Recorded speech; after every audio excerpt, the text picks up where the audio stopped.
Muy bien. En este momento empezó la grabación. Entonces, quedamos en esta diapositiva la vez pasada. Yo quiero que ustedes me digan qué analizaron de esa diapositiva, porque yo les dije a ustedes, analicen ustedes que nosotros tenemos en las soluciones que ustedes van a trabajar, van a tener muchos solutos. Por eso es que cuando a mí me enseñan soluciones, me enseñan que es un soluto y solvente, ¿cierto? Y un solvente, que tiene dos componentes principales. Sin embargo, yo creo que eso lo tienen claro ustedes de química. A mí me gustaría más pensar, yo cómo defino correctamente un mensurando. Yo cómo hago para definir un mensurando de manera tal que mi cliente, no se confunda. Que mi cliente sepa qué mensurando es sin lugar a dudas. Entonces escucho. ¿Qué pensaron? ¿Qué analizaron?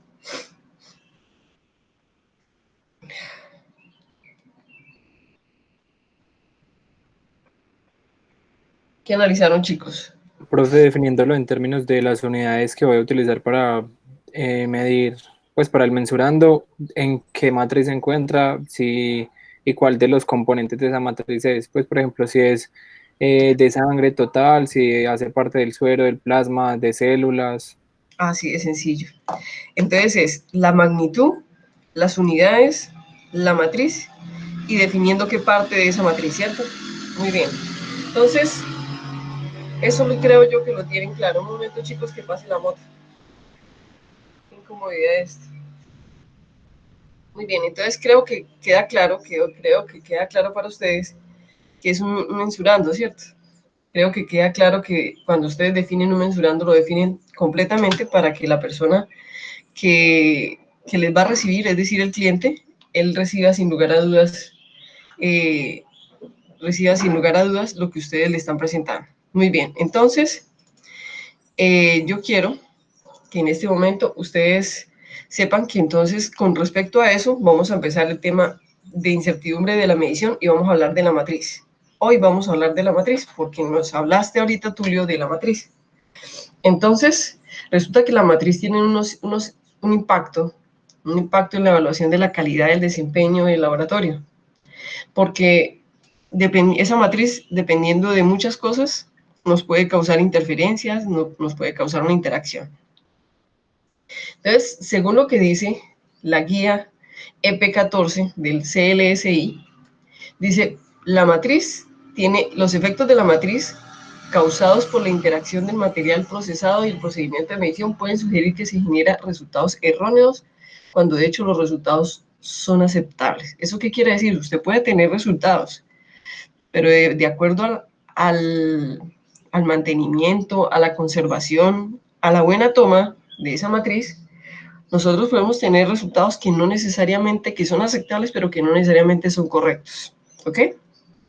Entonces, esa matriz tiene un impacto muy grande en ese mensurando, en esa magnitud que yo estoy obteniendo. Y dice, por el contrario, los resultados de control aceptables también pueden dar una falsa sensación de confianza de que los procedimientos se están realizando adecuadamente. Y por eso nosotros vamos a aprender no necesariamente aquí, pero vamos a aprender que tenemos que hacer un enfoque de riesgo y esos enfoques de riesgo se basan en unas reglas de decisión, ¿cierto? El enfoque de riesgo lo van a aprender más en aseguramiento de la calidad, pero aquí vamos a ver algunas reglas de decisión. Entonces eso quiere decir que muchas veces nosotros podemos tener falsos positivos, podemos tener resultados que parecen ser aceptables, pero que dependiendo de esa matriz, yo puedo tener un resultado erróneo y no darme cuenta, ¿cierto? Dependiendo de cómo esté la matriz. Entonces, resulta que nosotros tenemos que trabajar con solidez metrológica. Yo creo que ya les he mencionado la palabra solidez metrológica, porque creo yo que en control metrológico y en trazabilidad metrológica, yo les hablaba de que si nosotros tenemos una buena trazabilidad, ¿cierto? Miren ustedes que dentro de la medición, cuando yo tengo una medición, ojo, no fiable, no confiable, sino fiable, estoy hablando fiable, es de magnitud, ¿ok? No de confiabilidad, que es subjetividad, ¿ok? Estoy hablando de magnitud, estoy hablando de algo más racional, algo numérico. Cuando yo quiero tener una medición fiable, primero que todo, yo calibro, confirmo, ¿cierto? Yo valido, verifico los métodos, ¿ok? Valido, verifico, calibro, confirmo. Soy capaz, en mi solidez metrológica, en mi capacidad metrológica, en mi capacidad de medición, he hecho una trazabilidad de ese mensurando y le he calculado la incertidumbre, que es lo que vamos a aprender en este módulo, y con eso aseguro la calidad y hago control de calidad, ¿ok? Dentro de la incertidumbre y la trazabilidad, tengo buenas prácticas de medición y de ensayo, y dentro de esas buenas prácticas de medición y de ensayo, hay una cantidad de detallitos que quieren decir buena toma, buena conservación, buen almacenamiento, buen transporte, buenas prácticas de laboratorio, entre otras cosas, ¿cierto?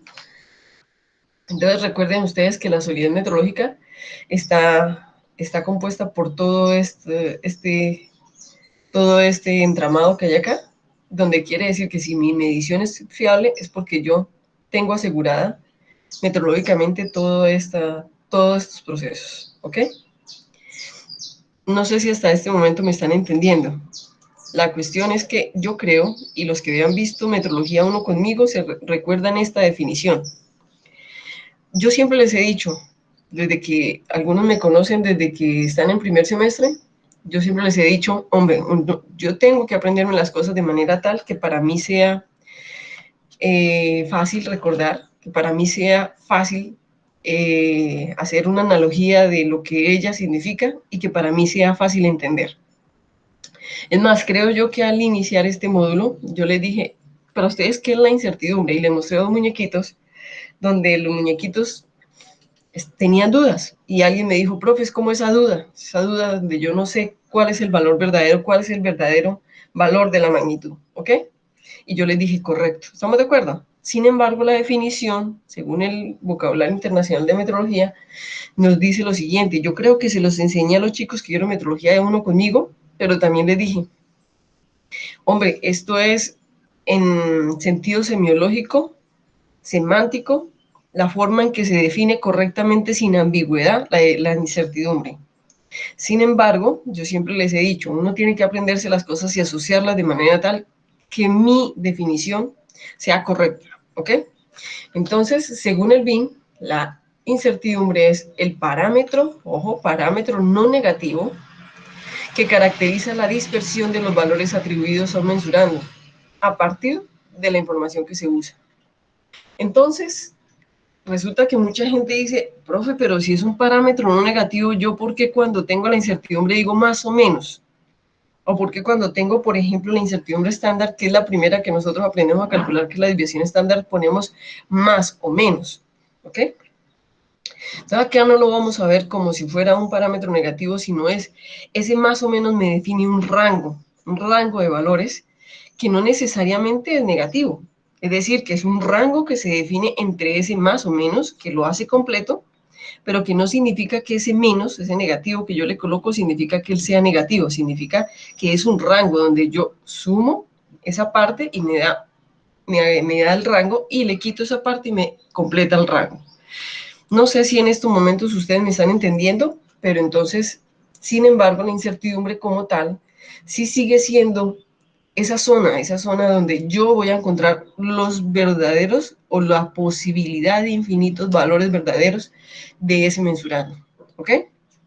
Entonces se define como parámetro no negativo, porque no es negativo, que caracteriza la dispersión de los valores atribuidos a un mensurando a partir de la información que se usa. ¿Cuál es la información que se usa? Todo. La repetibilidad, la reproducibilidad, la precisión, la veracidad, la desviación estándar, mi coeficiente de variación, una cantidad de información que ustedes van a darse cuenta que vamos a utilizar para calcular esa incertidumbre, que ustedes en este momento ya saben calcular una componente que se llama la desviación estándar, ¿ok? Una componente pequeña. Entonces, hasta este momento ustedes me están entendiendo lo que significa, según el vocabulario internacional de metrología, la incertidumbre. Hasta este momento es correcto, que es un parámetro, ojo, no negativo, no importa que tenga ese más o menos, que ese más o menos me define, es un rango, no que es negativo o que sea positivo, ¿ok? Entonces, y que lo que él me está definiendo sí es esa dispersión, es decir, ese rango de valores, de infinitos valores posibles que voy a tener de ese verdadero valor. Entonces, ¿entendido hasta este momento, chicos? Sí, profe. Muy bien, gracias. Entonces, vamos a seguir y yo les voy a enseñar otros términos. Y en estos términos ustedes ya conocen muchos, ¿ok? Ya conocen muchos. Por ejemplo, yo creo que ustedes ya saben, yo creo que ya tanto que les han repetido, pues en metrología, no sé si los profesores de química clínica lo mencionan. Yo creo que sí, porque una de las profes de química clínica es Natalia Gallego. Natalia Gallego, me imagino yo que ella le mencionará el error de medición, ¿cierto? Pero quiero recordarles que el error de medición, miren la flechita verde que está acá, yo se lo voy a mencionar con mi mouse. El error de medición simplemente es, ojo, el valor o mi magnitud, ¿cierto? Experimental menos el valor de referencia. ¿Estamos de acuerdo? Entonces, el valor de mi medida menos el valor de referencia. Estoy hablando de error no relativo. Estoy hablando del sesgo, ¿ok? Entonces, magnitud de mi magnitud menos el valor de referencia. Entonces, se supone que yo tengo ese resultado y tengo el valor verdadero, ¿cierto? Pero ese valor verdadero yo no lo conozco. No lo conozco. Yo supongo, y hay un valor nominal que me dan, que es este valor de referencia, esa magnitud de referencia. Entonces, ¿qué estamos haciendo acá? Esta parte de aquí, lo moradito con lo azul, es el enfoque del error. Es el enfoque donde ustedes saben que en este error tenemos una parte que es sistemática, otra parte que es aleatoria. ¿Cómo se determina? Se determina por reproducibilidad, por veracidad, bueno, como ustedes ya lo saben. Entonces, aquí tenemos, es en esta parte el enfoque del error, ¿ok?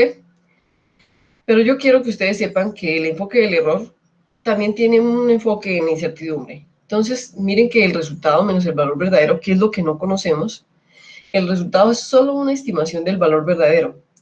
Es decir, cuando nosotros damos un mensurando, estamos dando una estimación de ese valor verdadero, pero ese valor verdadero yo no lo conozco. Yo supongo que está correcto si tengo una solidez metrológica que me haga fiable ese resultado. Entonces, ¿cuándo se acompaña de una declaración de la incertidumbre asociada? Entonces, yo tengo el enfoque del error. El error es una parte de esa solidez, pero lo que me hace sólido, o lo que me hace mucho más sólido ese resultado, es que yo sea capaz de declarar la incertidumbre asociada, y no solamente como una componente de esa incertidumbre, que es la desviación estándar, sino porque yo soy capaz de cuantificarla en su totalidad. Entonces, el resultado es solo la estimación de ese valor, de esos infinitos valores verdaderos que pueden dar de ese mensurando, pero es muy sólido, es muy correcto cuando yo a ese enfoque del error le coloco o le aplico el enfoque de la incertidumbre. Entonces yo quiero que ustedes vean el ejemplo que está en moradito. El enfoque de la incertidumbre me puede decir que la concentración de sodio en un paciente puede ser 135, 137, 139, 141, 142. ¿Será que en alguno de esos valores yo puedo encontrar esto? O sea, ¿alguno de esos valores serán erróneos en el paciente? ¿Será que alguno de esos valores no es correcto? ¿Será que esos valores todos son posibles en un paciente? La pregunta es, ¿cuál de todos ellos es el verdadero? ¿Yo cómo le tendría que dar este resultado? Claro, aquí estoy simplemente dando los valores de los infinitos valores que puedo yo encontrar en un paciente que pueden ser correctos, ¿ok? ¿Cómo yo puedo encontrar 135 y él estar bien?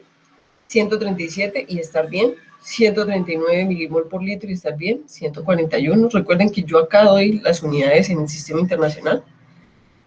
Claro, acá, gracias a Dios, la concentración de sodio en el sistema médico de nuestro país sí lo manejan en el sistema internacional, no es como otras variables que las manejan en unidades que no son del sistema internacional, ¿ok?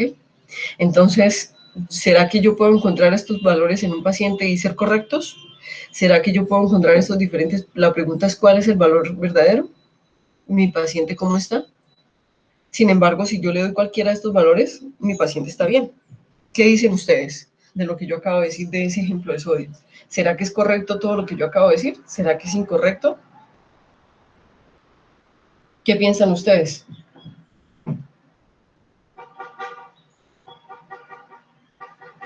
¿Será que está mal lo que yo acabo de decir? ¿Será que mi paciente no puede tener uno de esos valores? Y en todos esos valores yo veo a mi paciente, según los valores normales de sodio, está bien. Pero ¿cuál de ellos es el verdadero?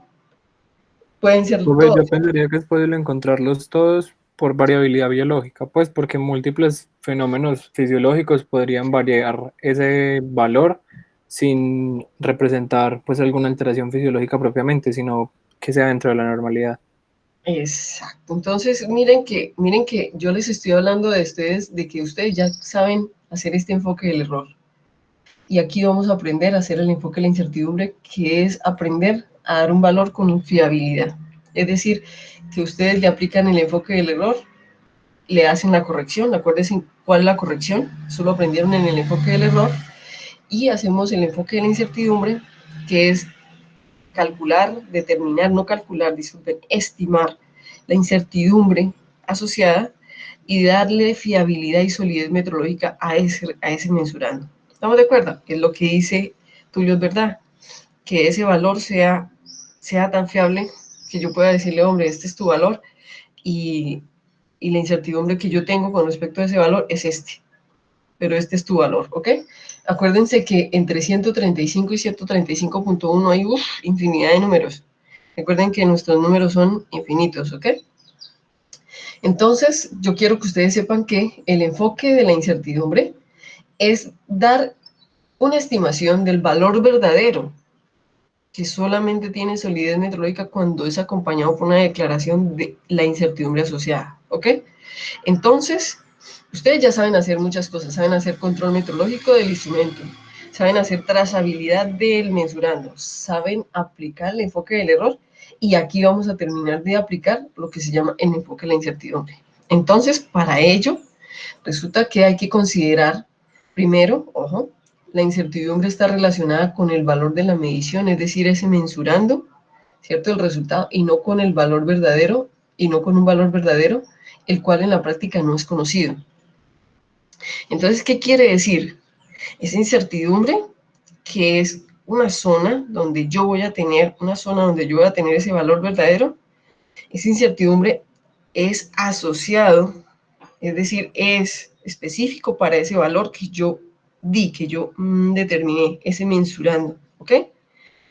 Pero ojo, no quiere decir que sea el único valor que se pueda decir, es decir, eso no me lo va a caracterizar como el valor verdadero, sino me lo va a caracterizar como un valor de todos los valores verdaderos, como un valor el cual tiene una incertidumbre que es asociada solamente a ese valor porque fue dado con esa medición.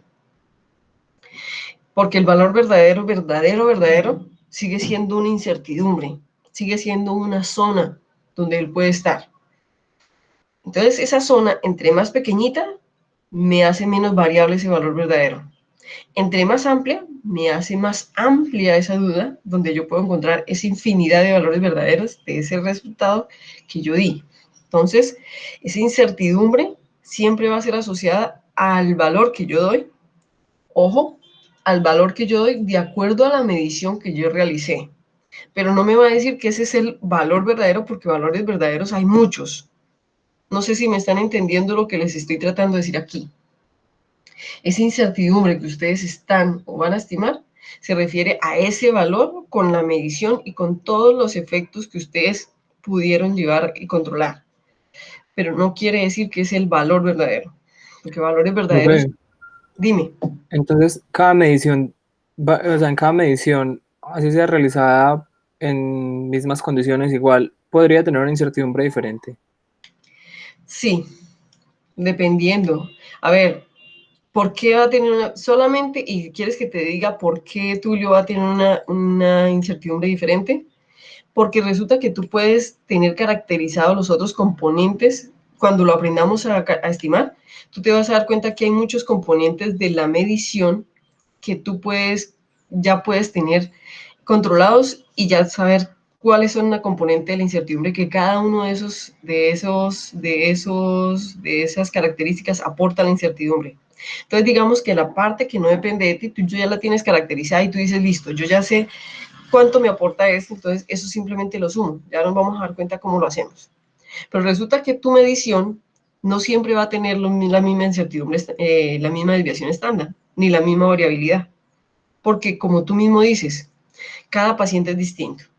Cada paciente es diferente. Entonces yo voy a medir y por más de que yo sea el que mida, mi incertidumbre con esa muestra va a ser diferente a la de otra muestra. Solamente por ese hecho, ya la incertidumbre es distinta en cada muestra, en cada valor. ¿Sí me entendiste? Sí, profe. Muy bien, entonces hay partes de esa incertidumbre que tú vas a controlar. Hay parte de esa incertidumbre que tú vas a decir, listo, ya lo tengo. Y ya vamos a hablar de eso y eso se llama un consenso. ¿Estamos de acuerdo? Eso se llama un consenso que ustedes como analistas tienen que tomar, no solamente por su medición y por todo lo que ustedes hacen para la solidez metrológica, sino porque con la coordinación de calidad se hace un consenso para que ustedes puedan dar ese resultado más rápido. ¿Estamos de acuerdo? No es que cada vez que ustedes vayan a hacerlo, y lo vamos a ver, ustedes van a ir y van a calcular todas las fuentes de incertidumbre. No, no, no, no, no. Pero sí tienen que hacer un mantenimiento. Cada 6 meses, cada 3 meses, ustedes tienen que mirar que esas componentes no hayan variado. ¿Estamos de acuerdo? Pero sí, va a haber una parte de ella que ustedes van a poder tener lista para asociársela a ese valor que se suma o que es una otra componente diferente a lo que ustedes dan como repetibilidad, reproducibilidad, desviación estándar. ¿Estamos de acuerdo? ¿Qué es lo que hace variar esa incertidumbre valor tras valor? ¿Ok? Muy bien.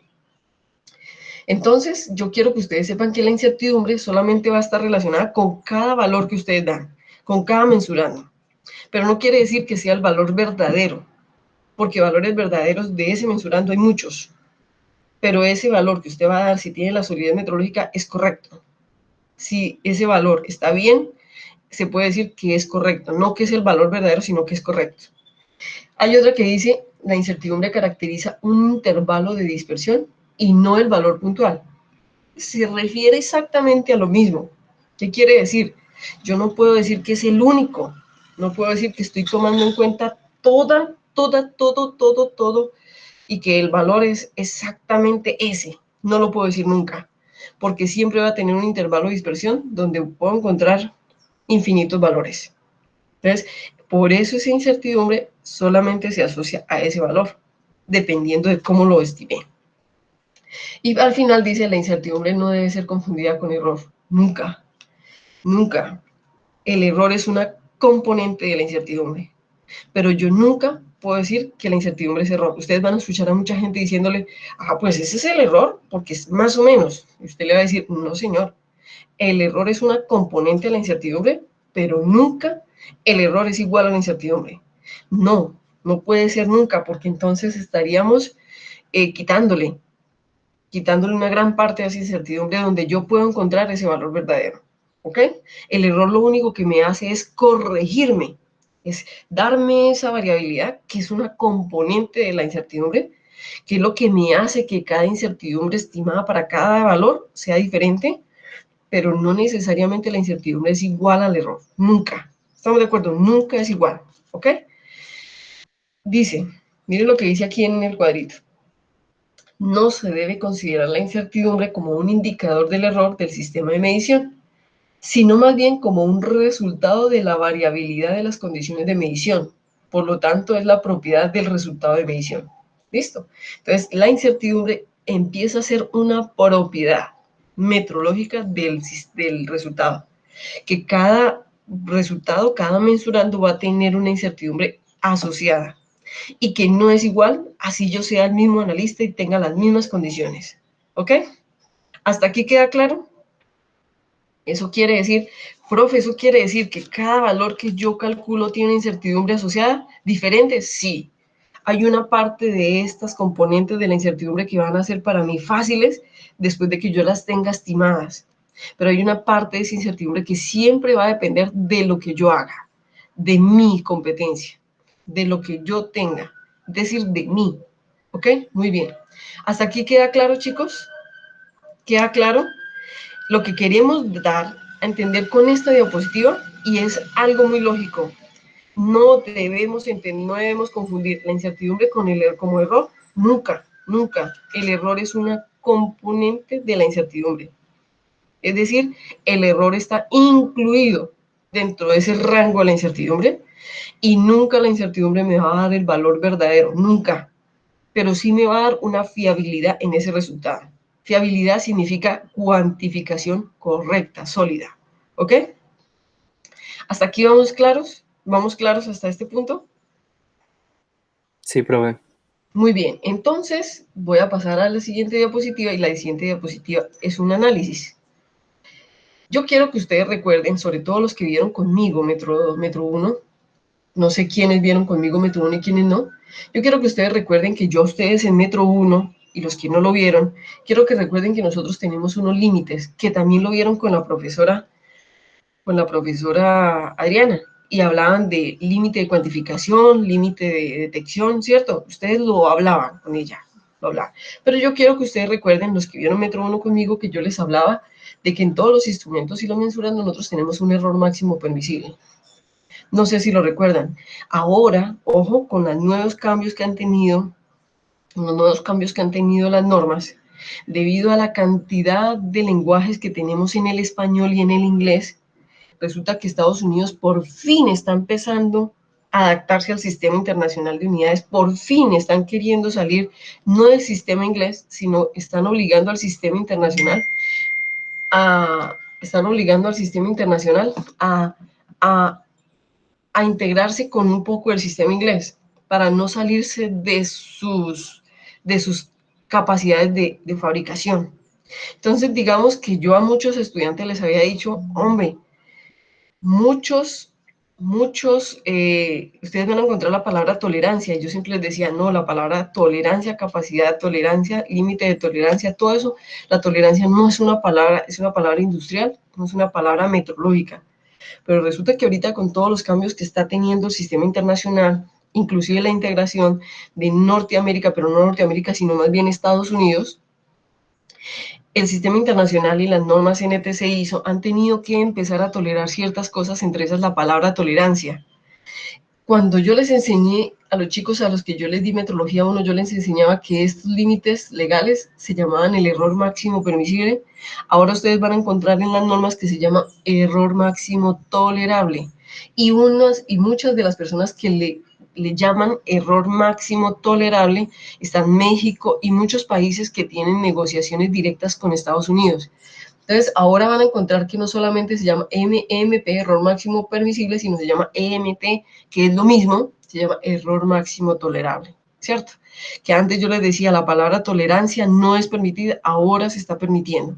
Se está permitiendo para lograr adaptar ciertas partes, sobre todo Estados Unidos, que por fin está queriendo mostrar signos de integrarse al sistema internacional. Entonces, yo no sé si ustedes recuerden que estos son el error máximo permisible y son los límites, es decir, la especificación, la que yo defino con las normas y que me dice que hasta ese punto yo tengo la capacidad de medición. No sé si ustedes lo recuerdan. Quiero que me diga quién lo recuerda, quién no lo recuerda, ¿cierto? Lo que yo quiero contarles es que dentro de estos límites, dentro del límite legal mínimo y máximo, es donde yo me puedo mover. Y se supone que si mis resultados están por fuera de ese límite, ¿qué tendría yo que hacer? Por ejemplo, con este resultado y este resultado, ¿qué tendría yo que hacer? ¿Qué determinaciones, según lo que ustedes han visto en metrología, yo tendría que tomar si mi mensurando está aquí y acá? ¿Qué pasaría en ese momento? ¿Qué creen ustedes, chicos? ¿Qué tendría yo que hacer?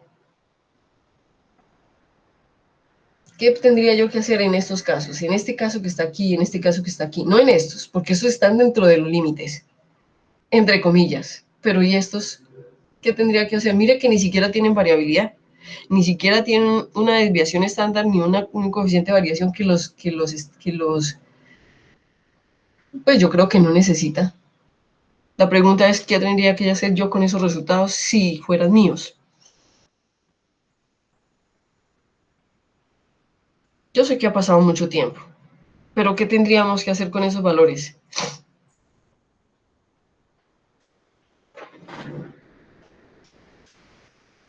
Piensen un momento ya.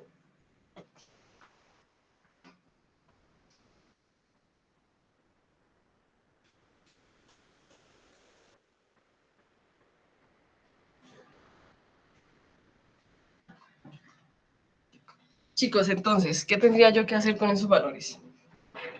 ¿Qué harían ustedes si ustedes tienen este rango y sus valores están dando por fuera del rango? Sobre todo arriba, como están estos allá, están por encima del límite superior, es decir, el error máximo permisible es superior. Quiere decir que mi valor debe estar, el valor de referencia debe estar más o menos por la mitad de este rango, porque tendría que tener el positivo y la parte del rango negativo, o sea, es decir, lo que yo le resto y lo que le sumo, para que me dé este rango que es un parámetro no negativo. Entonces, cuéntenme ustedes, ¿qué tendría que hacer si yo tengo mis mensurandos acá? ¿Qué harían ustedes?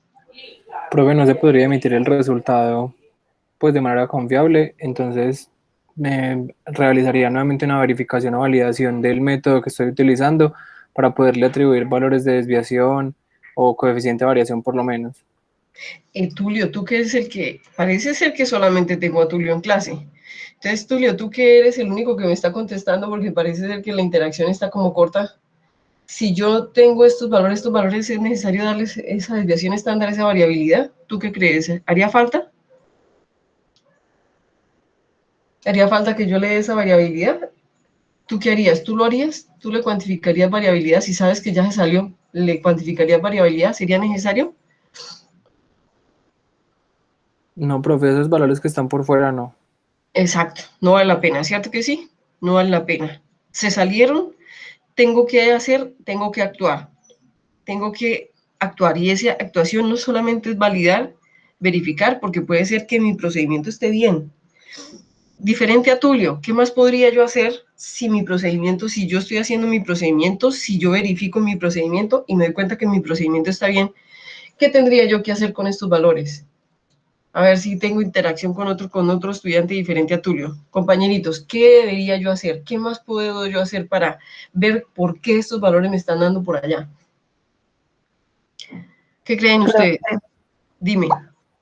Se podría llegar hasta calibrar nuevamente los equipos para ver si el error está ahí, porque pues los valores están superando el error máximo permisible, entonces no los puedo aceptar, debo rechazarlos y buscar qué es lo que me está dando, qué es lo que me está generando tanto error.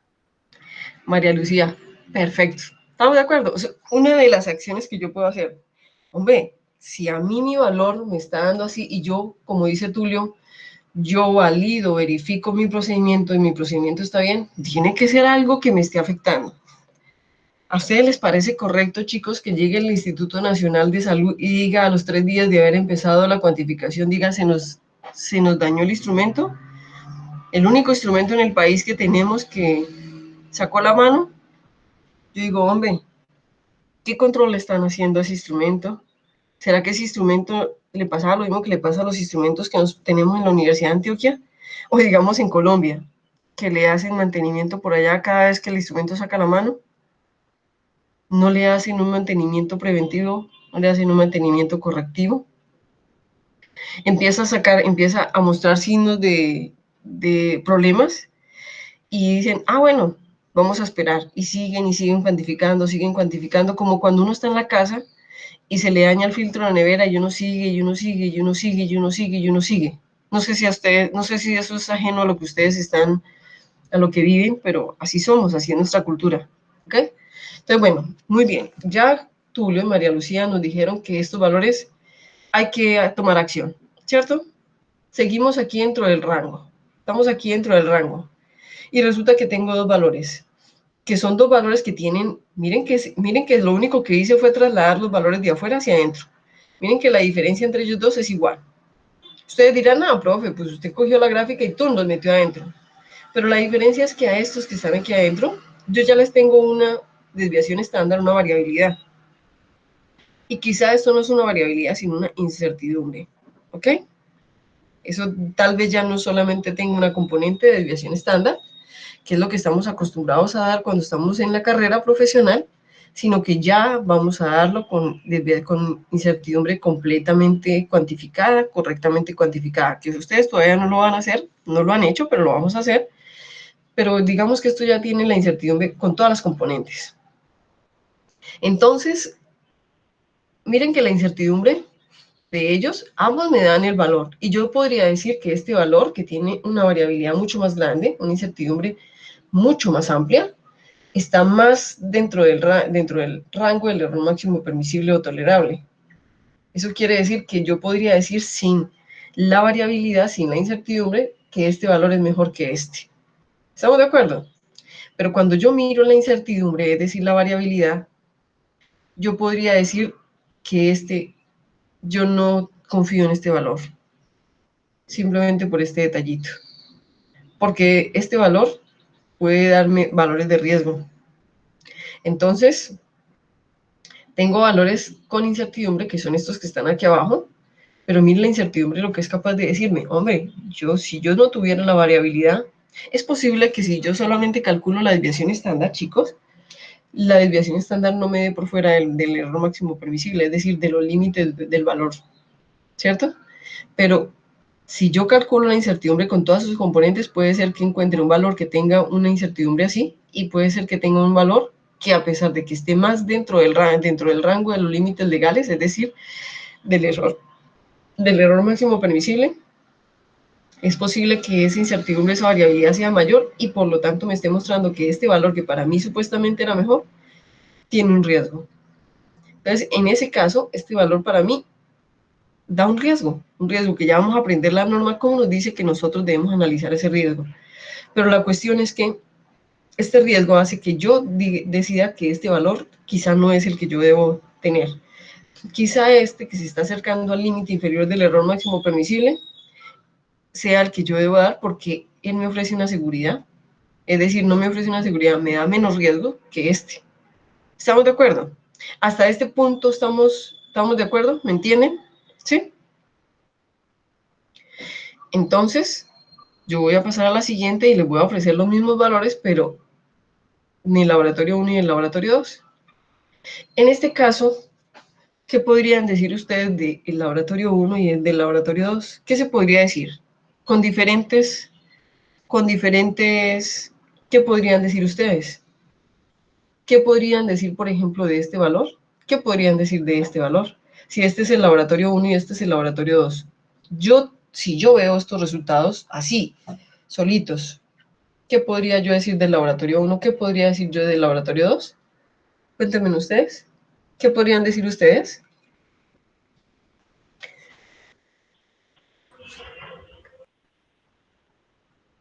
Compañeritos.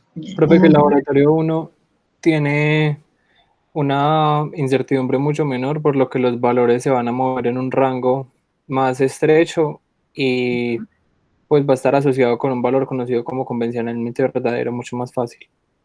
Bueno, perfecto. O sea, esa dispersión es mucho más pequeña y por lo tanto es más factible que ese valor verdadero esté más cercano, ¿cierto? Que ese posible valor verdadero no varíe tanto. ¿Ok? Perfecto. Lo contrario con el otro, ¿cierto que sí, Tulio? Muy bien. Otra respuesta diferente a Tulio, que me diga otro parámetro. Profe, Dime. puede ser que los resultados del laboratorio 1 tienen mayor fiabilidad y solidez metrológica, puesto que tienen menor incertidumbre. Y yo me hago una pregunta. Está muy bien. Por lo que dices, lo mismo de la variabilidad es más pequeña en el laboratorio 1 que en el laboratorio 2. Otra persona diferente a Tulio, a María Lucía, que me diga qué le haría falta para poder caracterizar eso que me han dicho María Lucía y Tulio. ¿Qué le hace falta? El Porque, error, ¿qué dices? el cálculo del error, pues para tener solidez metrológica hay que tener tanto la incertidumbre como pues la estimación del error. Muy bien. Hagamos lo siguiente, muy bien. Hasta ahí, Alejandra, perfecta esa, pero me hace falta un pedacito. ¿Qué más le hace falta a esos dos daticos para yo poder saber que realmente son correctos o son incorrectos? La trazabilidad. La trazabilidad, a ver, miramos la trazabilidad, porque, a ver, digamos que la trazabilidad se la hemos hecho. ¿Estamos de acuerdo? La trazabilidad se la hemos hecho, pero ¿qué más le hace falta a esos valores para yo poder decir que me ofrecen un riesgo o no me ofrecen un riesgo a pesar de que el uno tenga más variabilidad que el otro? ¿Qué le hace falta? Los límites. Perfecto, María Lucía. Los límites del error, los límites legales, ¿cierto? Que me digan a mí si realmente esos valores con esa variabilidad son riesgosos o no son riesgosos para mí, ¿ok?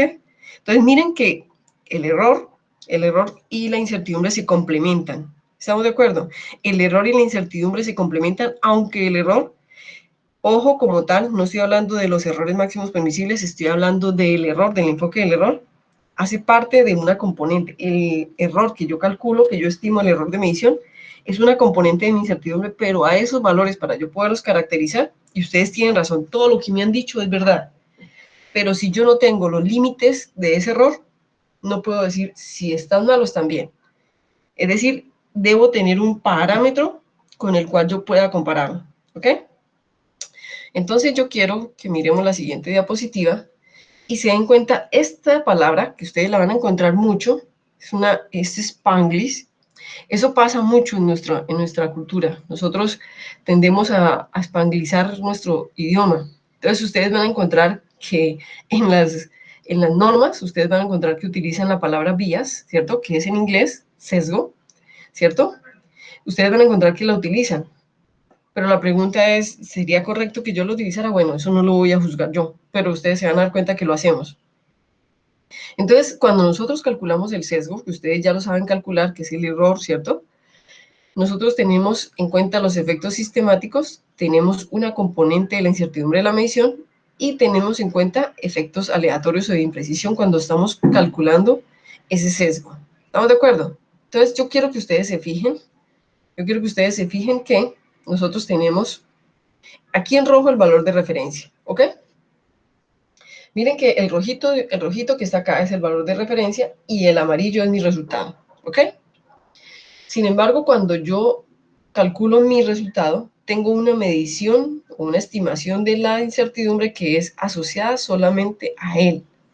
¿Estamos de acuerdo? Este amarillo es mi mensurando y este hasta donde llega el menos 2S más 2S es mi incertidumbre. Ojo que no necesariamente por este negativo es un parámetro negativo. No.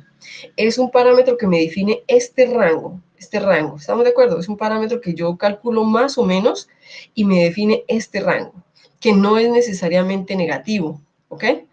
Que no es necesariamente negativo o que no es negativo, y que simplemente me dice que mi valor verdadero puede estar de acá, hasta aquí, o puede estar en todo este rango hasta aquí. ¿Listo? Entonces, este es mi mensurando. Y aquí tengo el valor de referencia, ¿cierto? Entonces, aquí tengo este valor de referencia y resulta que este es el sesgo, este es mi sesgo. Este es el sesgo, este es el error que yo calculo como el valor medido menos el valor de referencia. Yo quiero que ustedes se den cuenta que este error es una componente de la incertidumbre, pero resulta que miren dónde está mi valor verdadero y miren dónde está mi valor de referencia y dónde está mi valor medido. Y mire el tremendo sesgo que tengo acá, ¿cierto? Y quiero que ustedes se fijen en la incertidumbre. Yo, ¿qué podría pensar de esto que está acá? ¿Qué podría yo pensar si sé, ojo, que el sesgo, es decir, este bias, este sesgo que ustedes lo van a encontrar como bias, que es una palabra Spanglish, ¿cierto? ¿Cómo podría yo pensar que este sesgo aporta esa incertidumbre? Cuando miren la diferencia, miren qué sesgo tan grande. Y miren la incertidumbre que yo determiné, como incertidumbre ya calculada, estimada. ¿Qué podrían pensar ustedes ahí? ¿Será que es correcto? Profe, no, pues porque igual a pesar de que esté el cálculo de la incertidumbre, esa incertidumbre ni siquiera abarca el valor pues de referencia que tenemos, entonces pues igual está sesgado el resultado que obtuvimos a pesar de tener ese componente calculado. ¿Qué pensarías tú? ¿Ese valor es correcto? ¿Tendríamos que volverlo a estimar? ¿Tendríamos que verificar de nuevo? ¿Qué pensarías tú? Pues yo pensaría que sí, que hay que volverlo a estimar o pues y revisar el por qué las causas de ese error o de ese sesgo pues tan notorio porque es demasiado grande. Pero mira que aquí se le cuantificó una incertidumbre, pero mira ese sesgo tan duro. Ese quiere decir que este sesgo es una componente de esa incertidumbre, pero mire esta incertidumbre mucho más pequeña que este sesgo. ¿Será correcto esto?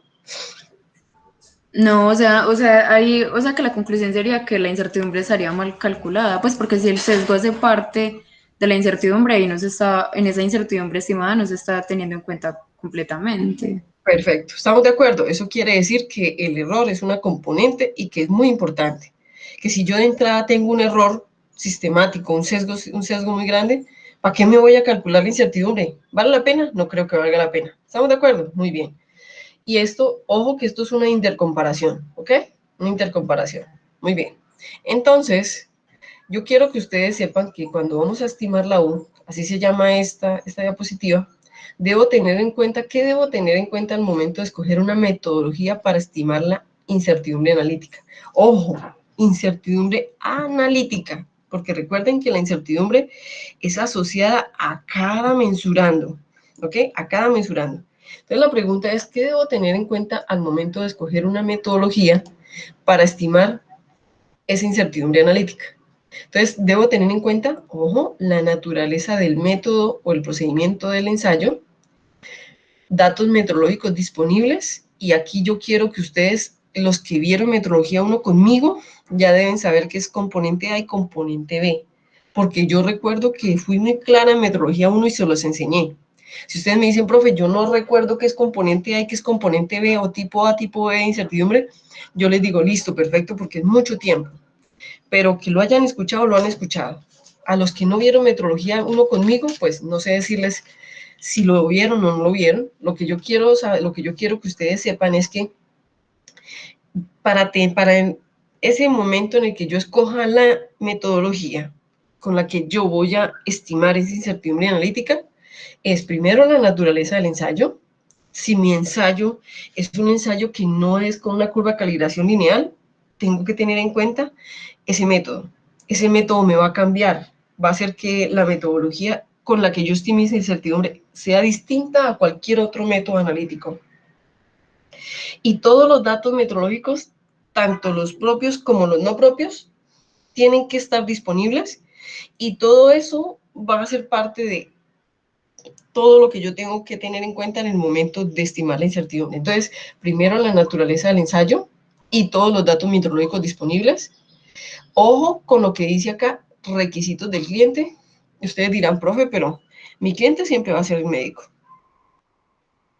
En el caso de ustedes, mis clientes son industriales, los míos, y también son médicos.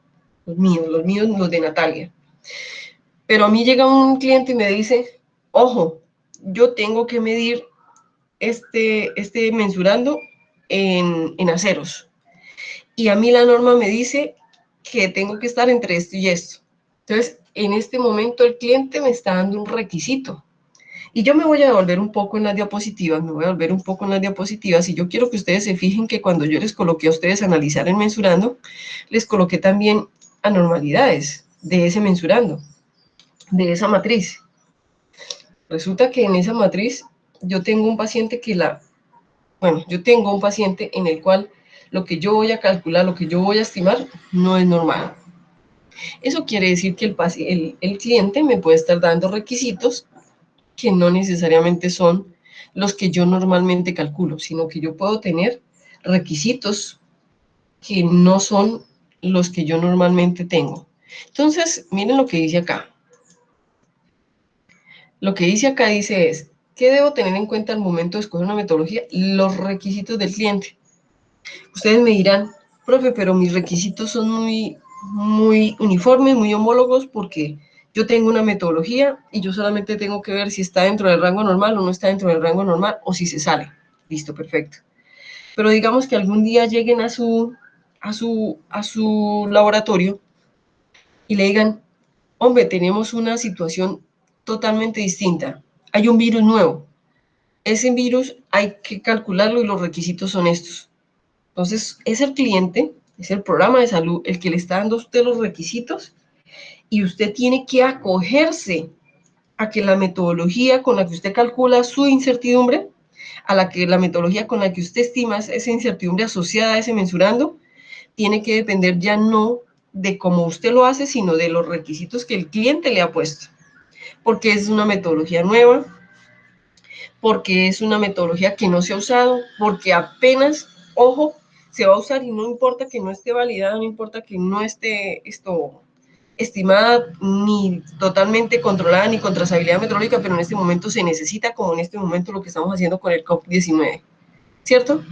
No es una metodología, no son metodologías que están en la literatura, son metodologías nuevas, son metodologías que apenas se están validando, pero ya se están usando porque se requieren. Entonces, el cliente también me puede dar requisitos de estimar esa incertidumbre, es decir, me puede dar los requisitos con los cuales yo debo estimar esa incertidumbre y que tienen que ceñirse a los requisitos del cliente. ¿Estamos de acuerdo? A especificaciones distintas y a los recursos de mi laboratorio. Entonces, ¿qué debo tener en cuenta en el momento en el que yo decido, voy a utilizar tal metodología para estimar la incertidumbre? Entonces, se debe tener en cuenta la naturaleza del ensayo, los datos meteorológicos disponibles. Y cuando yo digo datos meteorológicos disponibles, puede ser que mi laboratorio, que en la incertidumbre, en la estimación de esa incertidumbre, hayan más datos meteorológicos, pero yo no dispongo de ellos. Entonces, lógicamente, cuando yo no dispongo de ellos, no los voy a inventar, simplemente no los tengo en cuenta. Pero voy a procurar tener control de ellos. ¿Estamos de acuerdo? Puede ser que no los tenga en cuenta porque no tengo disponibilidad de ellos, pero yo como profesional tengo que saber cuáles son y mínimo asegurarme de poder tener control de ellos.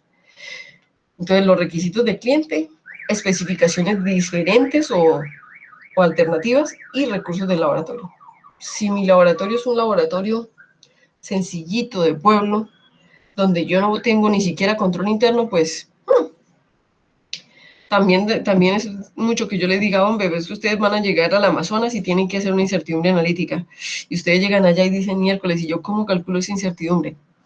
¿Estamos de acuerdo? Es como los médicos que están diciendo que el Amazonas tiene que defenderse solo. Terrible eso, ¿cierto? Terrible. Terrible cuando ni siquiera el país le da condiciones. Entonces, vamos a hablar de la estimación de la incertidumbre y vamos a hablar de la norma ISO. Y les voy a contar que la primera, ojo con lo que les voy a decir, la primera vez que se sacó cómo se estima la incertidumbre fue en el año 1993. Y quieren que les cuente algo, Colombia ni siquiera se dio por enterada. En 1993, yo creo que yo tampoco. En ese momento yo creo que a mí ni siquiera se me pasaba por la mente que me iba a dedicar a esto. Pero en 1993 la ISO, la Organización de los Estándares Internacionales, sacó la primera edición de cómo se debía estimar la incertidumbre para poder tener calidad en los resultados. ¿Estamos de acuerdo? Entonces, en esa GUN, la ISO estableció reglas generales para evaluar y expresar la incertidumbre de la medición. Imagínense, desde 1993. Ahora, en 1999, la norma hizo una toma de decisiones, que es definir unas reglas para probar la no conformidad con unas especificaciones. En 1999, 6 años después, lo primero que hizo en 1993 fue enseñar cómo estimar la incertidumbre. Y 6 años después se dio cuenta que tenía que dar unas especificaciones dentro de las cuales esa incertidumbre estuviera bien estimada, es decir, donde yo tuviera en cuenta que ella debe estar bien estimada. Entonces, miren que acá, donde yo les decía a mis estudiantes de Metrología 1, ojo, no digan intervalo de tolerancia, sino intervalo de medición. Yo recuerdo que yo les insistía mucho en eso.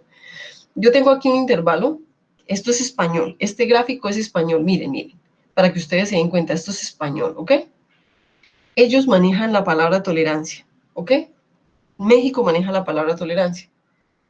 En este intervalo de medición, yo tengo los límites, tengo el límite inferior y el límite superior. ¿Estamos de acuerdo? Tolerancia inferior, tolerancia superior.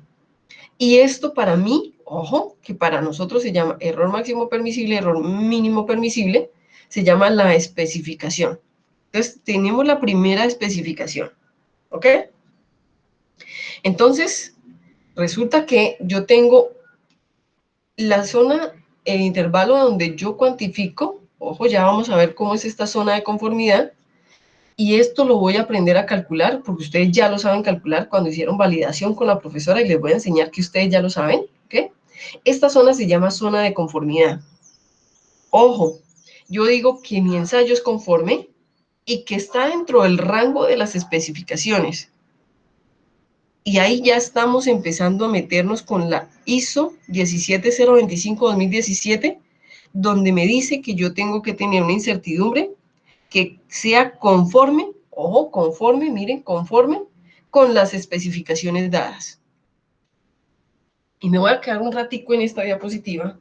Me voy a quedar un ratico pequeñito en esta diapositiva, porque yo quiero que ustedes se den cuenta lo que dice en rojo. Dice, la evaluación de la incertidumbre no es un proceso meramente matemático. No, no, no, no, no. Ustedes se van a dar cuenta que no es solamente matemático, que la matemática es un apoyo. Pero, ojo, si yo como analista tengo una incertidumbre, y yo le puedo calcular la incertidumbre, pero si yo sé que esos valores se salen, de entrada con el sesgo se salen, yo tengo que calcular la incertidumbre. Hombre, hay una racionalidad que me dice a mí que no es necesario calcular la incertidumbre, que ese valor se sale y que yo tengo que verificar. El proceso de la evaluación y estimación de la incertidumbre no es un proceso meramente matemático, sino que cuenta y tiene que tener comprensión, tiene que tener experiencia, tiene que tener por lo menos una capacidad y una formación de competencias. ¿Ok? Entonces, yo quiero que ustedes sepan que las nuevas normas nos dan unas reglas para probar la o la no conformidad con las especificaciones. Y yo quiero que ustedes recuerden lo que vieron con la profesora Adriana y se den cuenta que este límite que está acá, es en la zona de conformidad. Es decir, que yo digo que mi resultado es conforme si está en esta zona azul. Pero yo tengo un error, unos límites legales, unos límites de especificación, unos rangos, que es para nosotros no, es el error máximo permisible inferior y el máximo que está aquí, y esto me da una especificación, es decir, yo tengo una especificación que no la doy yo, sino que la cumplo, pero yo calculo esa zona de conformidad, yo calculo ese intervalo de medición, o que aquí se llama intervalo de aceptación.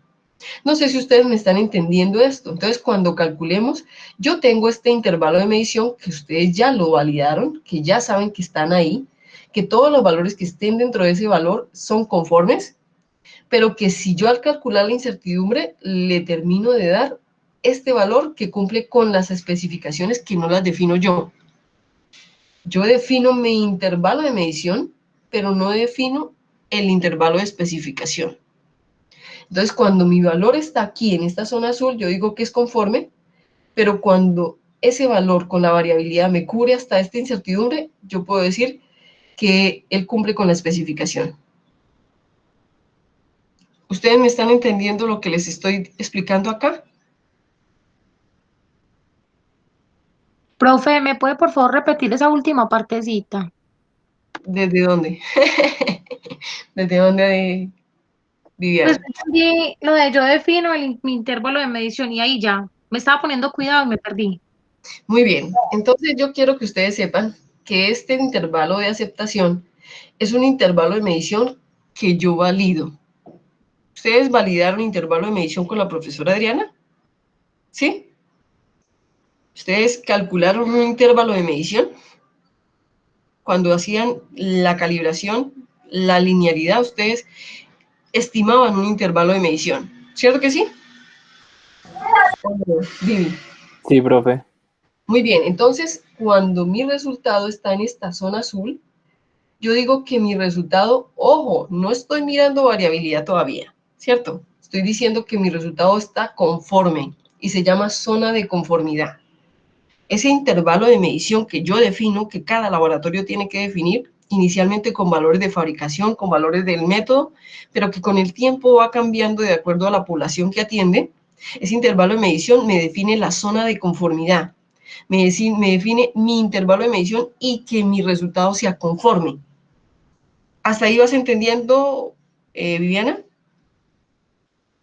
Sí, profe. Entonces, aquí los españoles le llaman aceptación inferior, aceptación superior. Pero a mí me interesa un pito esta aceptación. A mí lo que me interesa es que sea el límite de medición y que si mi valor está dentro del valor, dentro de la zona azul, se llama zona de conformidad. Entonces, si mi valor está aquí, yo digo, puedo decir, ojo, que es conforme. Si se sale de ahí, como nos había dicho Lucía, no es conforme. Entonces, de entrada, yo ni siquiera lo reporto. sino que tengo que actuar y ir y verificar por qué mi resultado no tiene conformidad. Ya les voy a hablar de la conformidad y de la especificación que viene en la norma ISO 17025 del 2017. Pero estoy introduciéndolos a esa parte de ahí. Entonces, cuando yo estoy dentro de ese límite, ese intervalo de medición, yo puedo decir que mi resultado es conforme. Hasta ahí vamos bien, Viviana, ¿cierto? Resulta que yo tengo ese intervalo de medición y vamos a aprender a estimar la incertidumbre. Entonces, esa incertidumbre me va a dar una dispersión donde yo puedo encontrar ese rango de valores verdaderos que siguen siendo aceptables para ese mensurando, ¿ok?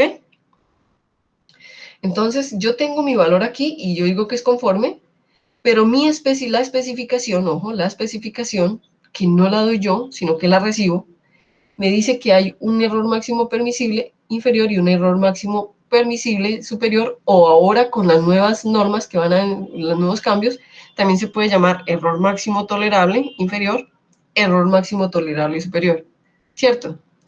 Entonces, yo tengo una zona de conformidad y tengo una zona de especificaciones. Es decir, que si mi valor está aquí, pero su dispersión llega hasta esta parte de la incertidumbre, yo digo, mi resultado es conforme y cumple con las especificaciones.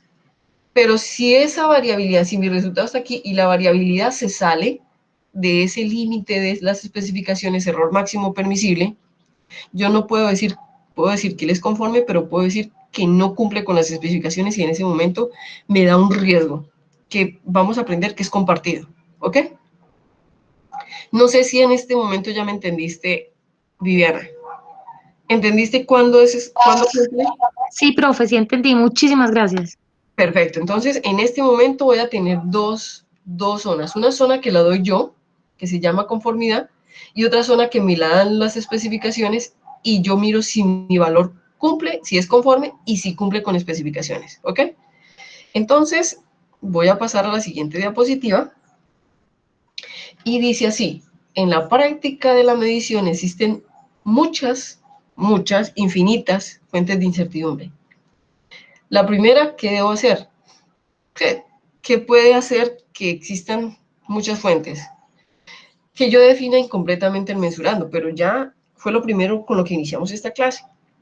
Yo, ¿cómo soy capaz de definir completamente ese mensurando? ¿Cómo soy capaz de definir claramente ese mensurando?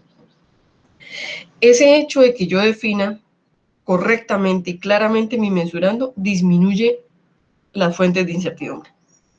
Disminuye la fuente de incertidumbre de que no se sepa si se sacó en sangre total, en suero, en plasma, en orina, ¿cierto?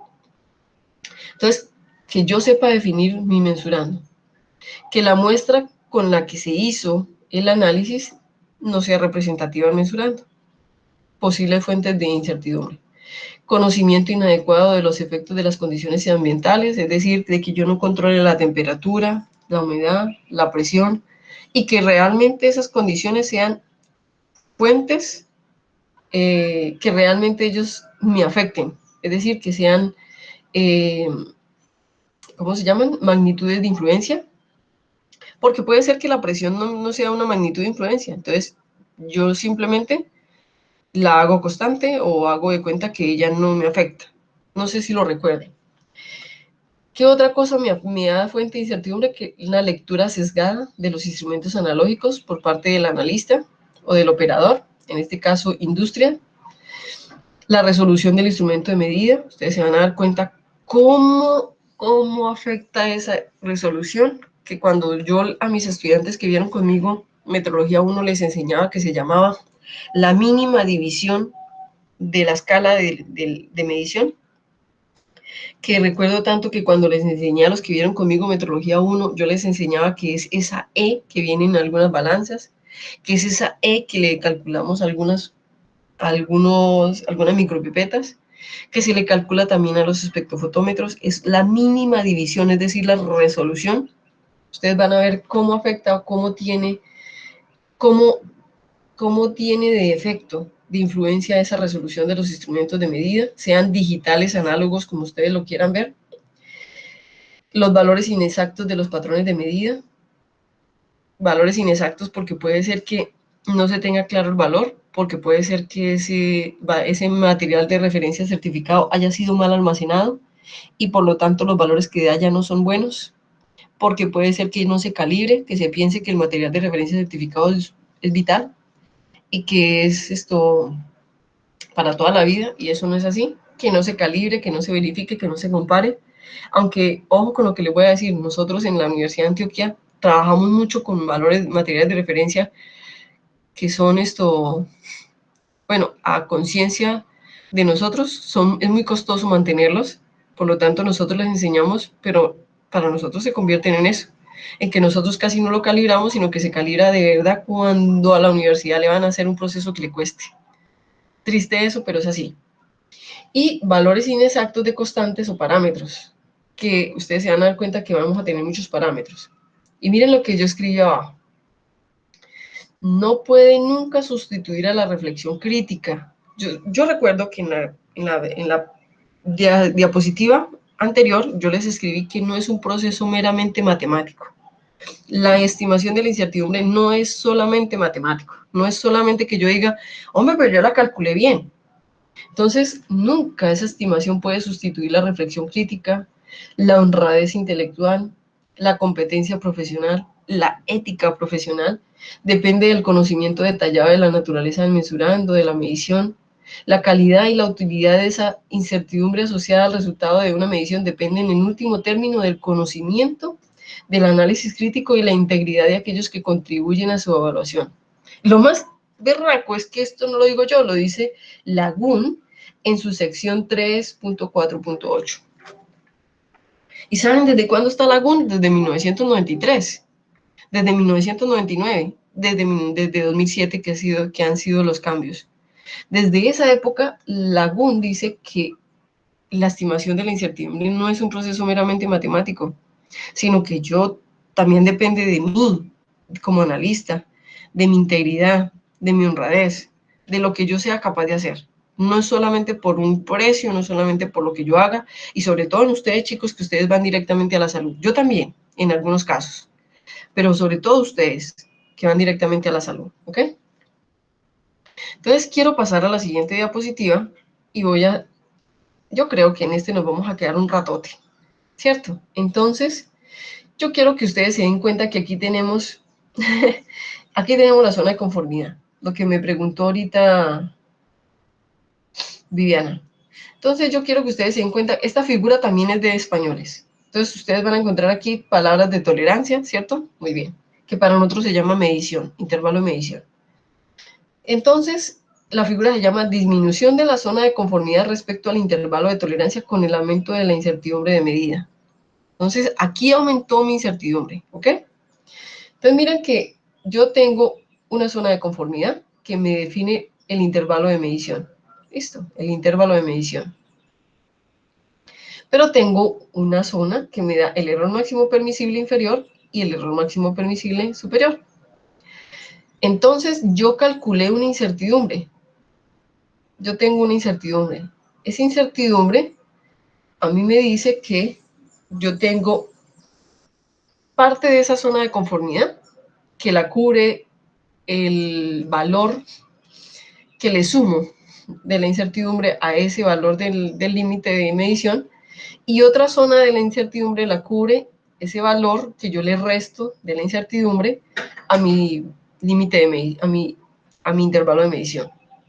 Entonces tengo la zona de conformidad y tengo la zona de, ojo, tengo la zona de cumplir con las especificaciones, ¿ok? Entonces tengo zona de conformidad, zona de incertidumbre, donde puedo encontrar valores verdaderos de mi mensurando, pero que ya se llama zona de especificaciones, de cumplimiento de especificaciones. Y tengo la zona de no conformidad, que es la que se sale. Esa sí está clara, ¿ok? Muy bien. Entonces, ¿la incertidumbre reduce la zona de conformidad? Claro, porque hay parte de esa incertidumbre que entra dentro de los límites de mi intervalo de medición. Y ustedes lo saben, porque la incertidumbre yo más o menos la sumo y la resto, para que me dé ese rango que es parte de mi intervalo de medición y parte que ya no está dentro de mi intervalo de medición, pero que me dan una confiabilidad, ¿ok? Entonces vuelvo y digo acá tengo una zona de conformidad porque estoy dentro del intervalo de medición y tengo una zona donde, ojo, tengo una conformidad con cumplo con las especificaciones. Entonces, ya lo que esté por fuera de esa zona de incertidumbre no está dentro de una zona de no conformidad. Eso quiere decir que si a mí se me sale de esta zona de incertidumbre, que es cumplir con las especificaciones, simplemente ese valor no sirve. Tengo que verificar por qué y tengo que empezar a revisar, a verificar, a calibrar el instrumento, mi método de medición, mi forma de trabajar, mi competencia, mi capacitación, entre otras cosas, ¿ok? Entonces, listo, ya tenemos claro que la zona de no conformidad está fuera de especificaciones. Listo, muy bien. Entonces, yo quiero que ustedes sepan que la incertidumbre es inherente a la medición. Lo que yo les había dicho, depende de cada medición que yo haga. Entonces, yo quiero que ustedes se den cuenta que aquí tenemos dos reglas. Una que me dice que 2 veces la incertidumbre, ojo, 2 veces la incertidumbre es igual al intervalo de medición sobre 10. Entonces, yo cojo ese intervalo de medición, y lo voy a dividir sobre 10. Y yo puedo decir que mi incertidumbre multiplicada por un factor de cobertura de 2, ojo, que a los que vieron Metrología 1 conmigo ya deben saber que es un factor de cobertura, si no lo recuerdan no hay problema, pero esto es un factor de cobertura que me da la confiabilidad de mi incertidumbre. Esa incertidumbre mía, multiplicado por un factor de cobertura de 2, es igual a mi intervalo de medición sobre 10. Y aquí empezamos con reglas de decisión. No se preocupen que ahorita las vamos a ver bien claras, ¿ok?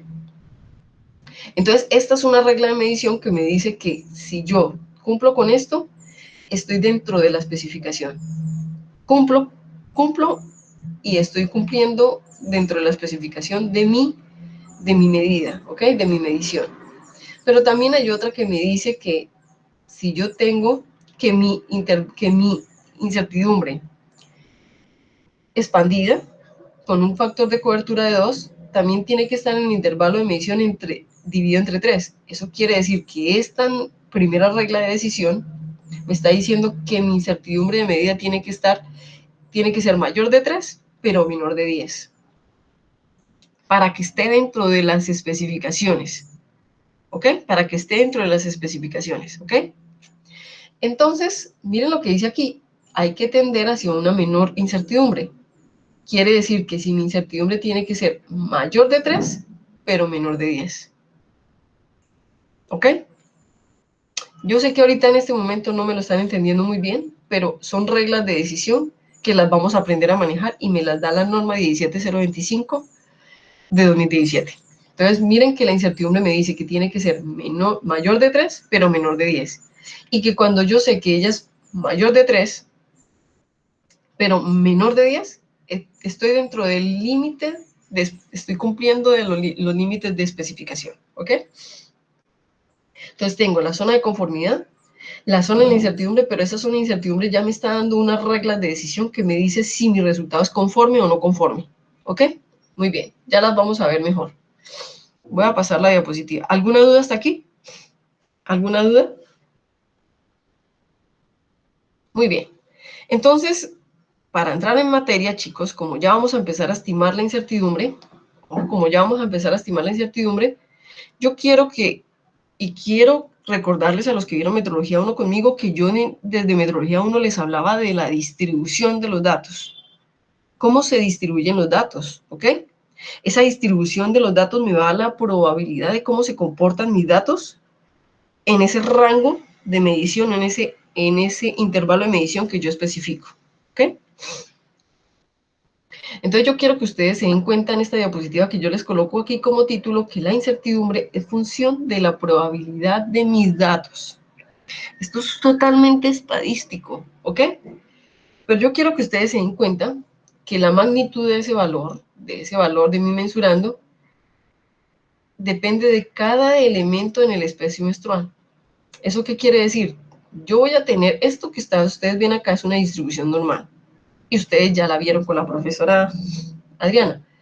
Y con la profesora Adriana, y quiero recordarles a los que vieron Metrología 1 conmigo, quiero recordarles que el error, esta distribución tiene un valor de referencia, un valor verdadero, un valor nominal, más que de referencia, un valor promedio, ¿ok? Un valor promedio. Este valor promedio, este valor que yo determino como el valor promedio de mi medición, yo le voy a restar y le voy a sumar, en este caso, la desviación estándar, y entonces aquí tengo la desviación estándar con un factor de cobertura que me ofrece una confiabilidad más o menos del 68, 75%. Que cuando yo soy capaz de calcular esa desviación estándar y le doy un factor de cobertura de 2, estoy aumentando mi confiabilidad a 95,45%. Eso quiere decir que el error posible que no cumpla, quiere decir que se está saliendo, si es 95,45, mi error es de 4.65, dividido entre 2, eso quiere decir 2.30 y algo, ¿cierto? 2 algo. Entonces, no sé si ustedes me están entendiendo, pero estoy acá hablando solamente de la desviación estándar.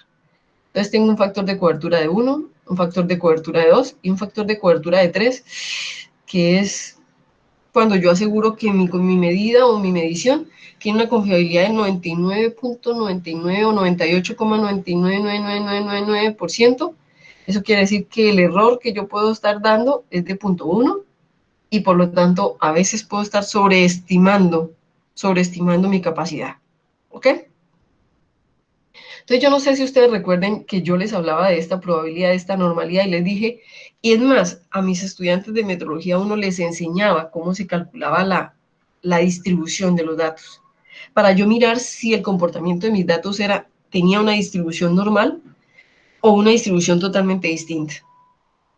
Yo quiero que ustedes recuerden y que quiero que ustedes sean conscientes de que esa incertidumbre es función de esa distribución, es función de esa probabilidad, porque la distribución de los datos lo que hace es que me muestra el conjunto de todos los posibles resultados de un experimento aleatorio. Y eso es lo que yo defino como espacio muestral, que es todo lo que está dentro de esta curva. Entonces, yo quiero que ustedes recuerden que esa distribución me da todos los posibles valores que puedo yo obtener de ese valor, ¿cierto? Dentro de esa variable, dentro de este espacio. Y que eso se llama la probabilidad que puedo tener de esos datos. Entonces yo quiero que ustedes se den cuenta que yo aquí les coloqué, esto es el error, es función de ese valor, la variabilidad es función de ese valor, y la covarianza o la varianza es función de tanto del valor 1 como del valor 2, es decir, que cuánto va a variar, ¿ok? Y eso tiene una cantidad de fórmulas, unas fórmulas donde tenemos el error, ¿cierto?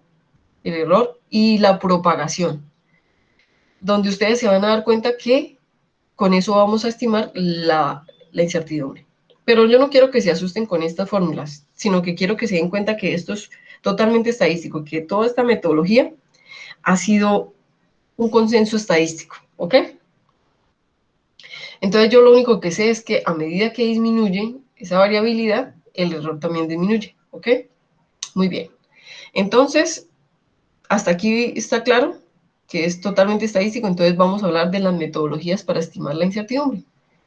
Y tenemos, ojo, yo les coloqué aquí unas caritas. La profesora Esperanza le ponía otras caritas, yo se las cambié porque esas caritas me parece que le dan a uno la capacidad de uno abrir su mente y decir, hombre, yo soy capaz de hacerlo, ¿cierto?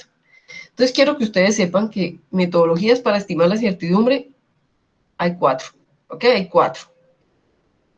Tenemos la metodología bottom-up, que es la que define la GUM, es decir, la ISO, ¿cierto? Y se llama ISO-GUM. Bottom-up significa que, ojo, significa que yo calculo la incertidumbre desde mi dato, desde mi medición, y voy ascendiendo en la incertidumbre hasta calcular todo el valor o toda la dispersión grande que va a tener mi valor, mi mensurando. Y ojo, esta es la que van a utilizar ustedes. ¿Por qué? ¿Por qué no vamos a utilizar las otras? Ya lo vamos a entender. Hay otra que se llama la metodología global o top-down, ¿cierto? Eso quiere decir desde la parte alta, desde la jerarquía alta hacia abajo, y es la que utiliza la Eurolab para los fabricantes y otros. Es decir, Esta global o top-down no la utilizan ustedes porque es la que definen los fabricantes.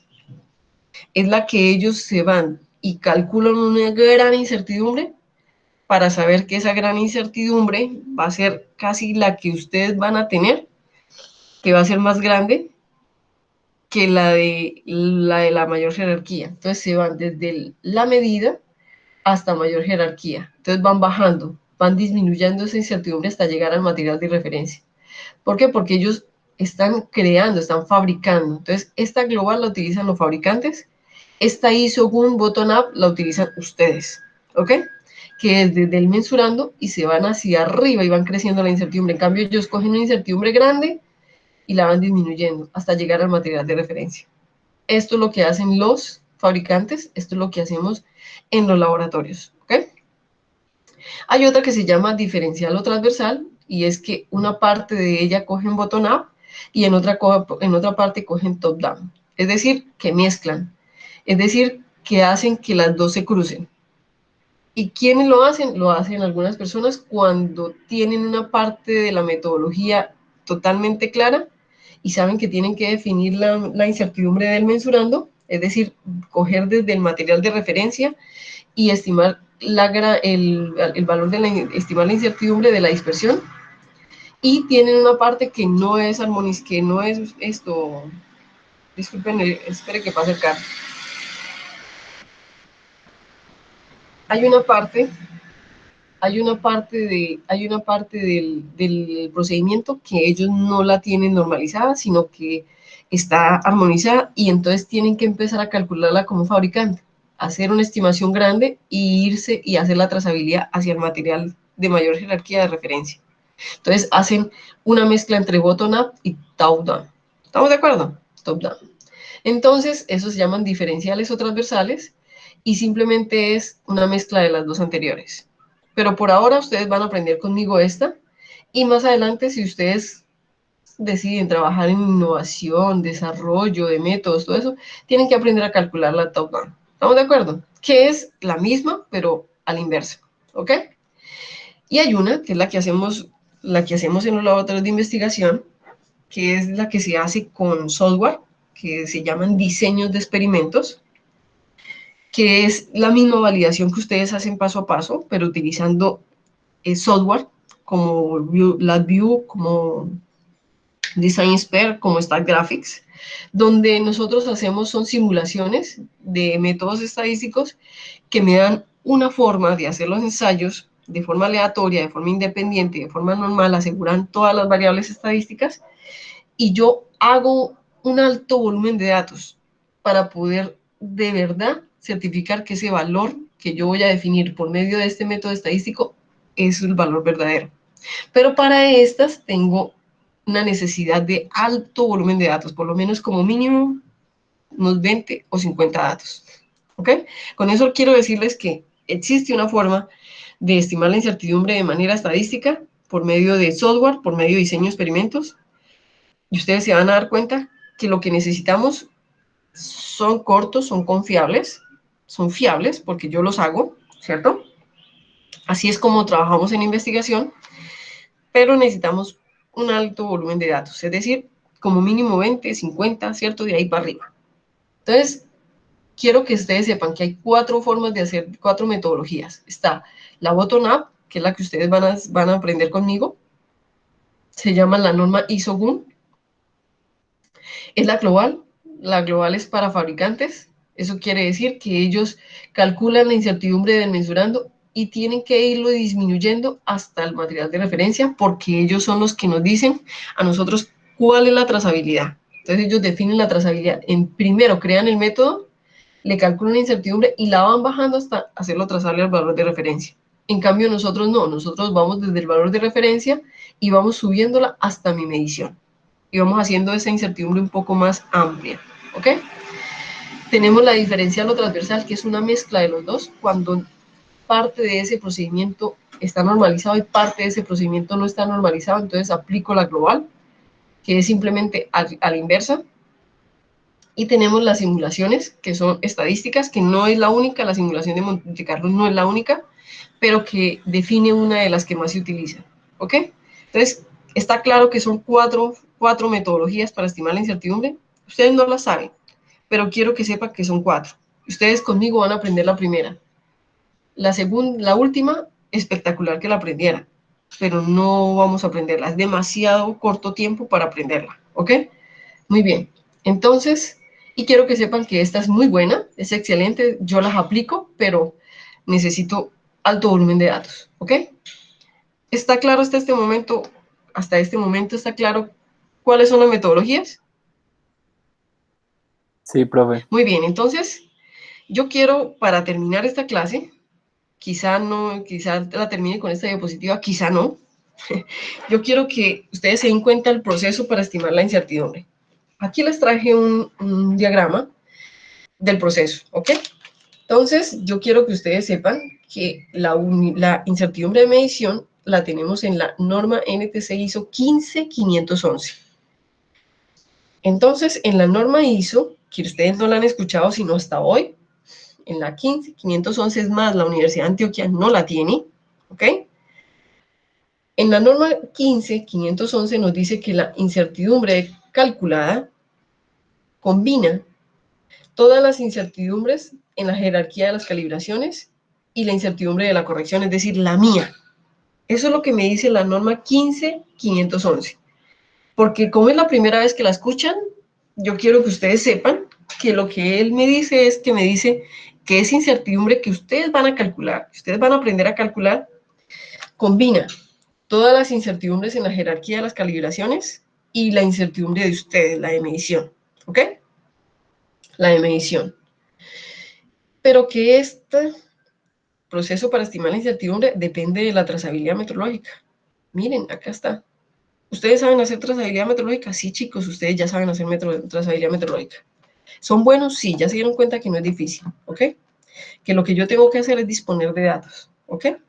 Y en este momento, como esta parte del curso es estimar la incertidumbre, yo sé que van a haber partes que vamos a hacer esto, que vamos a suponer.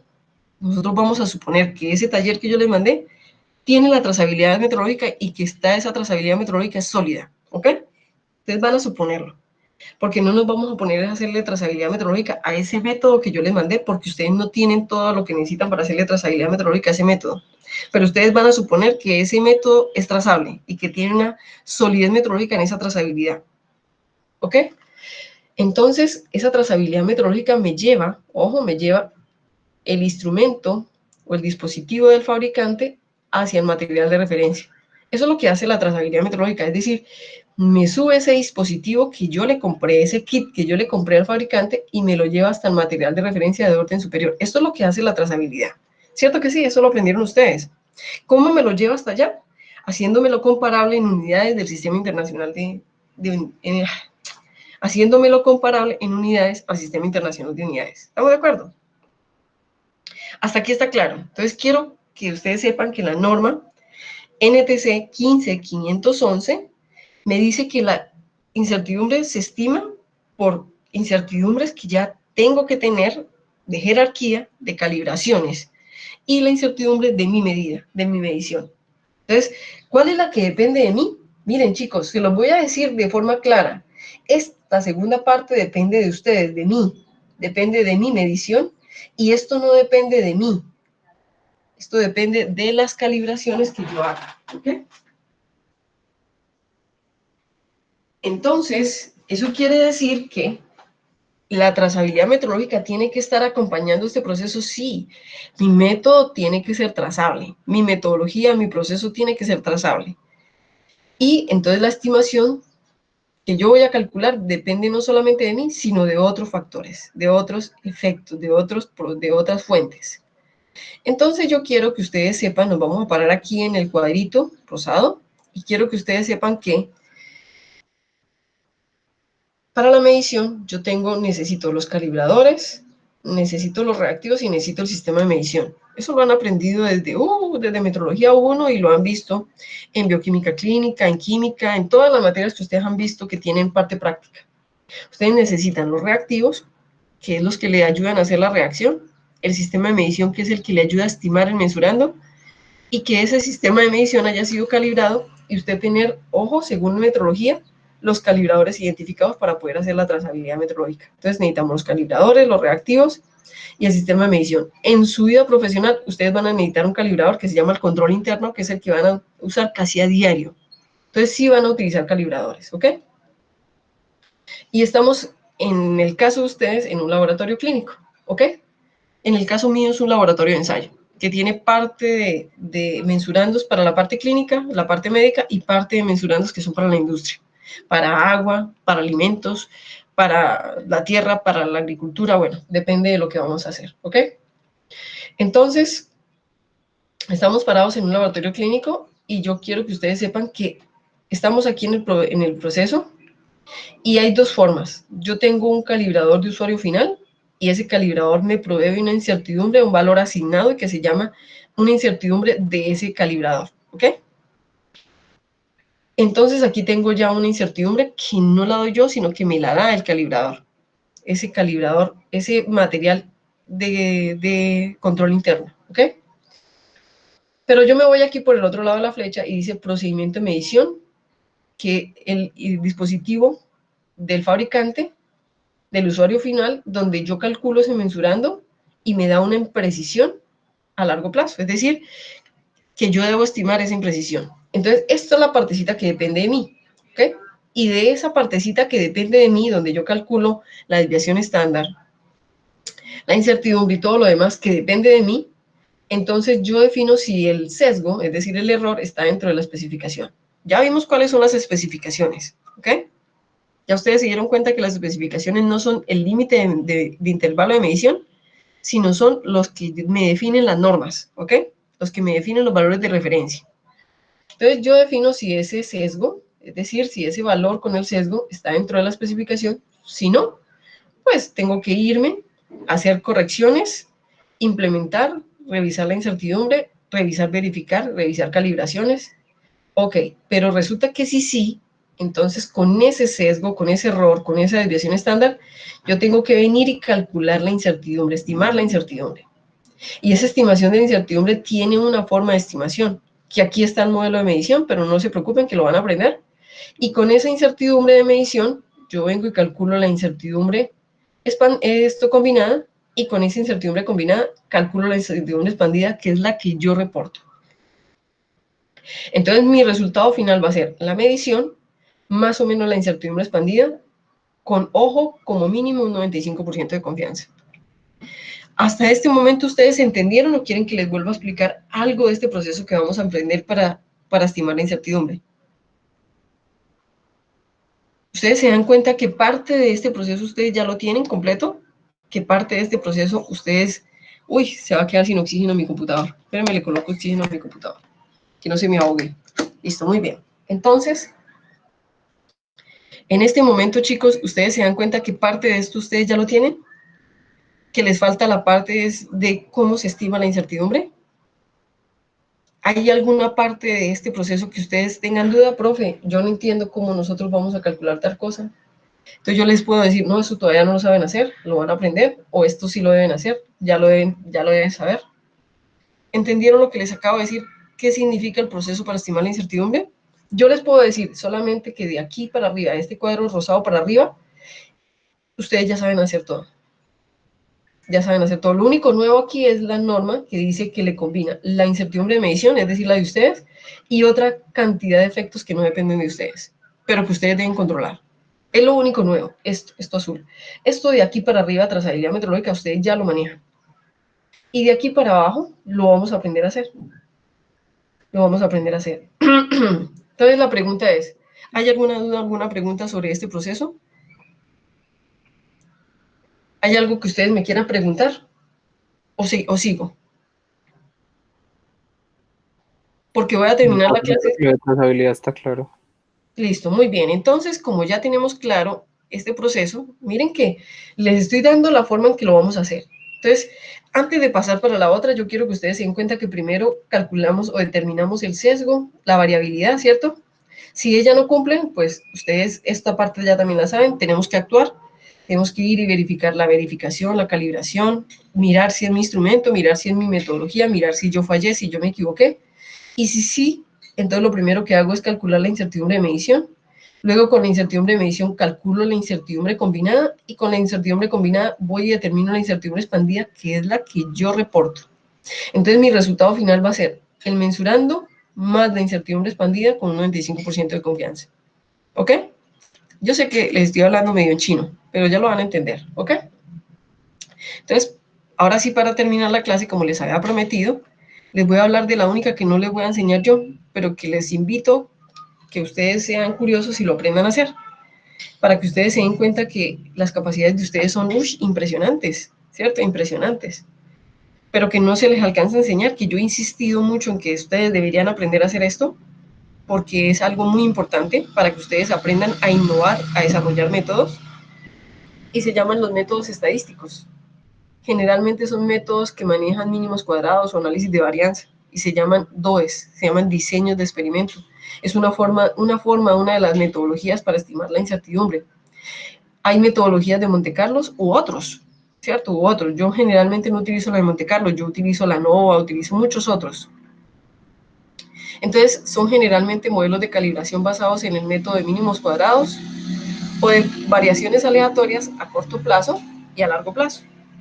Son métodos que tienen una robustez estadística impresionante porque cumplen con toda la estadística, pero para poderlos hacer y poderlos entender, uno tiene que tener una formación estadística bastante fuerte.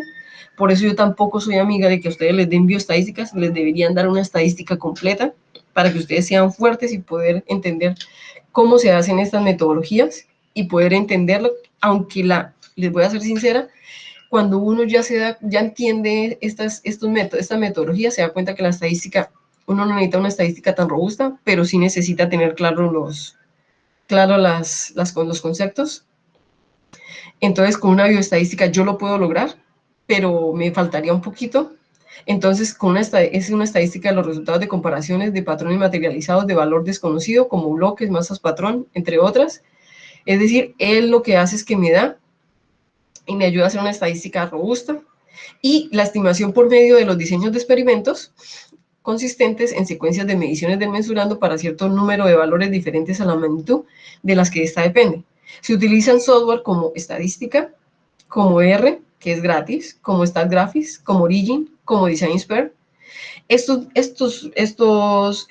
software son los que nos ayudan, entre otros, aquí me falta MATLAB, LabVIEW, el mismo Excel lo hace, ¿cierto? Excel es muy robusto en estadística también, pero digamos que MATLAB le gana, digamos que StatGraphics y DesignSphere es mucho más robusto que Excel, porque Excel maneja modelos en 2D, mientras que StatGraphics y DesignSphere maneja modelos en 3D, es decir, con más de 3 variables de influencia, con más de 3 contextos. Entonces, ¿qué desventajas tiene estos métodos? Yo le pongo desventajas, que uno tiene que ser muy fuerte estadísticamente y que uno tiene que tener muchos datos, muchos datos. Es decir, uno los usa cuando va a desarrollar, va a innovar. Es decir, que si alguna vez ustedes quieren llegar a un laboratorio de innovación y desarrollo, tienen que aprender estadística y tienen que aprender diseño de experimentos. Nosotros los ingenieros vemos 2 cursos de diseño de experimentos. Los chicos de MIA ven un curso de diseño de experimentos. Y aún así, les queda haciendo falta para desarrollo e innovación, ¿ok? Pero son fuertes en diseño de experimentos. Entonces, esta es la metodología que yo no les voy a enseñar, pero que queda una invitación para ustedes, para que sepan que son metodologías que estadísticamente son muy robustas y que a nivel de investigación son las más usadas. Son las más usadas. Yo también calculo mis incertidumbres en investigación, pero no lo hago como se lo voy a enseñar a ustedes, sino lo hago por medio de estos métodos estadísticos. Lo hago por medio de DesignSphere, de StatGraphics, lo hago por medio de LabVIEW, lo hago por medio de Origin, lo hago por medio de MATLAB, ¿ok? Inclusive manejo Excel, ¿ok? Muy bien. Entonces, esta es la que yo no les voy a enseñar a ustedes. Y para la siguiente clase empezamos con la estimación.